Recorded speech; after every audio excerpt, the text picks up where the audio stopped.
त्यातूनही कुठे ना कुठेतरी एक मानसिक समाधान त्यांना असेल की त्यांच्या चिमुकलीला ते त्यानिमित्ताने न्याय देऊ शकले। त्यामुळे न्यायालयीन व्यवस्थासुद्धा ही या सगळ्या संदर्भामध्ये किती कणखर आहे आणि खऱ्या अर्थानं एक बेंचमार्क हा त्यानिमित्ताने सेट झालेला आहे। आणि मला खात्री आहे की आजचा जो निकाल आहे त्याच्यातून कुठे ना कुठेतरी अशा पद्धतीच्या ज्या दुर्दैवी घटना आहेत याच्या संदर्भामध्ये कडक भूमिका ही न्यायालयाच्या वतीने आणि शासनाच्या वतीने गेलेली आहे। जिचा जीव आपण गमावलाय तिला तर आपण परत आणू शकत नाही, पण कदाचित ही केस एक बेंचमार्क ठरू शकेल अशा काही त्या विकृत मानसिकतेसाठी ज्यांना कुठं ना कुठंतरी असं वाटायला लागलं होतं की काही आपण करू आणि आपल्याला त्याच्यातून कुठंतरी सुटका मिळेल, तर त्या दृष्टिकोनातून हा आजचा निकाल हा अतिशय महत्त्वपूर्ण आहे। मी सरकारी वकील ज्यांनी बाजू त्या ठिकाणी पीडित कुटुंबाच्या वतीने आणि शासनाच्या वतीने मांडली त्यांचेही मी या निमित्ताने मनापासून त्यांचे आभार मानीन, त्यांचे अभिनंदनसुद्धा करीन। कारण अशा पद्धतीचा ऐतिहासिक निर्णय कुठल्याही राज्यामध्ये झालेल्या घटनेमध्ये इतक्या कमी कालावधीमध्ये हल्लीच्या याच्यात तरी आलेला नाही आहे आणि हे त्या निमित्ताने या केसच्या माध्यमातून सिद्ध झाले।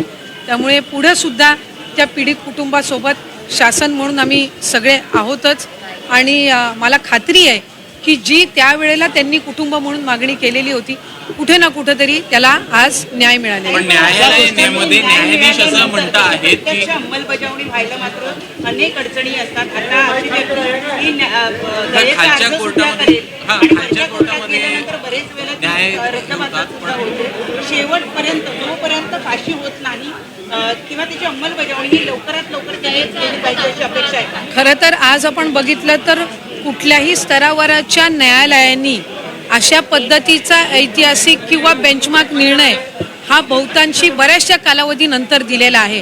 त्याच्यामुळे या संबंध केसची गांभीर्य असेल, त्याच्यामध्ये झालेली क्रूरता असेल, या सगळ्याच्या पार्श्वभूमीवर हा निकाल हा त्या ठिकाणी दिलेला आहे। मला म्हणजे एक स्त्री म्हणून तर माझी हे राहील की याच्यावर कुणीच कुठं अपील करू नये, कारण जो न्यायालयाने आता निर्णय दिलेला आहे ही कुठे ना कुठेतरी आपल्या सगळ्यांच्या याच्यामध्ये होतं की न्यायालयाने अशा पद्धतीची कठोर शिक्षा ही द्यावी। त्याच्यामुळे त्याच्या विरोधामध्ये कोणी जाण्याच्या मानसिकतेमध्ये राहू नये हीच त्या ठिकाणी हे राहील। आणि अगदी गेलंच तर त्यावेळेला सुद्धा सरकारी वकील जे असतील, शासन असेल, ही शिक्षा कायम राहावी यासाठी कटिबद्ध राहील।